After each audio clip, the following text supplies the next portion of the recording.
मी tractor mechanic या ट्रेडला आहे, औद्योगिक प्रशिक्षण संस्था अमरावती।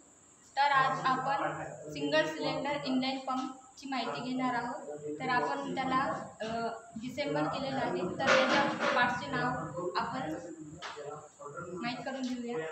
तर हे single cylinder inline pump body आहे, हे डिलिव्हरी वॉल होल्डर आहे, हे स्प्रिंग एक्सटेंशन आहे, हे डिलिव्हरी वॉल स्प्रिंग आहे, हे डिलिव्हरी वॉल आहे, हा डिलिव्हरी वॉल सीट आहे, हा बॅरल आहे, हा कंट्रोल रॅक आहे, हा क्वाड्रंट आहे, हा स्प्रिंग रिटेनर आहे, हा स्प्रिंग आहे, हा प्लंजर आहे, हा सी लॉक आहे, हा प्लंजर गाईड आहे, हा लॉक पिन आहे, हा ॲक्सिलेटर स्प्रिंग आहे आणि हे ॲक्सिलरेटर स्प्रिंग सीट आहे।